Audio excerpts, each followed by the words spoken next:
diikuti oleh menteri dan juga wakil menteri Kabinet Merah Putih selama 4 hari ke depan, saudara. Saudara, anggota Kabinet Merah Putih dijadwalkan akan mengikuti pembekalan di kawasan Akademi Militer Magelang, Jawa Tengah untuk memupuk kerjasama dan koordinasi. Kami akan lanjutkan perbincangan dengan tenaga ahli utama Kantor Komunikasi Presiden sekaligus juru bicara pembekalan Kabinet Merah Putih. Sudah ada Dede Prayudi dan juga ada pengamat politik dari Badan Riset dan Inovasi Nasional BRIN, Siti Zuhro. Selamat sore Mas Dede dan juga Prof Wiwi. Ya, selamat sore Mbak. Ya, selamat sore. Melanjutkan perbincangan dari Yasir Neneama tadi, saya Adistila Rasati. Mas Dede, ini kan menjadi menarik ya, karena ini merupakan kali pertama di mana Presiden Republik Indonesia memberikan pembekalan terhadap para menterinya dan juga wakil menterinya di Akademi Militer Magelang, Jawa Tengah. Kami ingin mengkonfirmasi kembali apa sebenarnya perbedaan antara pembekalan yang terjadi di Hambalang dan juga pembekalan yang saat ini tengah dilakukan atau dijalani oleh para menteri dan juga wakil menteri Kabinet Merah Putih. Ya, terima kasih. Jadi perbedaan itu sudah ada sejak level tujuan. Jadi kalau yang terjadi di Hambalang tujuannya itu adalah capacity building atau meningkatkan kapasitas atau garis miring untuk menambah wawasan. Wawasan yang saya maksud di sini adalah pertama adalah wawasan tentang pembangunan ekonomi ya, terutama di tengah-tengah situasi global yang sedang tidak favorable atau tidak menguntungkan kita lah, kurang lebih seperti itu. Lalu yang kedua adalah pembekalan terkait dengan geopolitik yang juga ya hari ini kita sedang menghadapi situasi geopolitik yang serba tidak menentu gitu. Jadi meletusnya konflik bisa terjadi kapan saja gitu. Dan yang ketiga adalah terkait dengan artificial intelligence dan penggunaannya untuk sebesar-besarnya meningkatkan transparansi di dalam proses terjadinya pemerintahan ke depan untuk mengurangi ya atau mencegah tindak pidana korupsi atau perilaku korup. Nah, itu yang terjadi di Hambalang ya.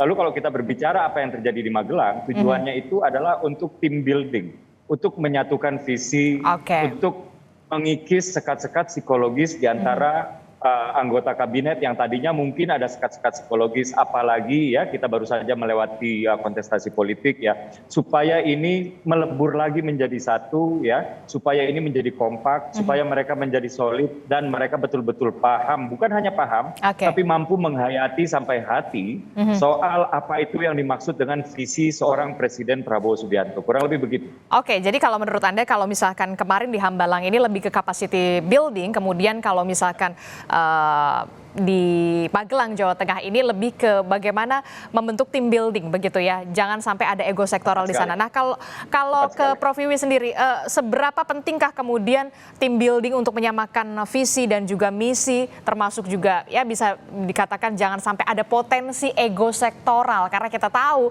ada 48 menteri, ada juga badan yang dibentuk lagi, kemudian ada badan khusus untuk utusan khusus. Seberapa pentingkah kemudian ini bisa meminimalisir potensi adanya ego sektoral?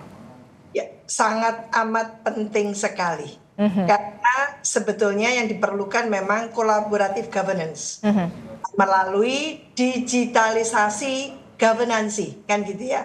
Mengapa AI menjadi sangat penting untuk diterapkan juga? Jadi satu sisi ini kan teamwork, maka tidak boleh muncul ego sektoral. Yang diperlukan adalah kerjasama. Bagaimana saling mengisi, maka ini menjadi satu pekerjaan yang kolaboratif governance, integrated, kan gitu, sehingga tidak jalan masing-masing gitu. Kalau jalan masing-masing, ini nanti pemerintah nasionalnya seperti itu, lalu pemerintah provinsi, kabupaten, kotanya masing-masing juga. Ini jadi payah nanti. Nah, oleh karena itu mengapa diperlukan satu katakan teamwork yang solid tadi itu ditopang oleh tentu gitu ya. Kita kan sudah era digital sekarang. Maka melalui digitalisasi governance tadi itu birokrasi kita itu terukur. Terukur dan terformat pasti. Kenapa? Transparansi dan public accountability itu terukur sudah dengan cara-cara yang tadi itu melalui penggunaan iptekin tadi itu ya. Ada AI tadi itu. Nah ini kita perlukan, nggak bisa tradisional lagi kita. Nah oleh karena itu memang melalui cara-cara yang tentu ya manusianya ini dibenerin dulu ya sebagai pimpinan tertinggi birokrasi badan dan sebagainya itu mindsetnya, culture setnya itu diluruskan. Bareng ya kita mau jalan ini, jangan di tengah jalan ada yang belok kanan kiri atau bahkan tertinggal dan sebagainya. Jadi merapatkan barisan, meluruskan barisan, kita mau take off kan gitu. Nah, menurut saya bagus sekali karena memang tentunya mengapa ini sangat diperlukan, kita sadar sesadar-sadarnya secara values kita ini kan turun, etika kita turun. Maka ini diperlukan gitu ya, satu kesatuan yang padu dari semua tadi itu dikatakan dari menteri maupun wakil-wakil menteri yang jumlahnya 100 lebih kan gitu. Ini kabinet 100 menteri luar biasa ini. Jadi kalau tidak dikelola dengan piawai, maka ini sumbang banget nanti akhirnya kan gitu.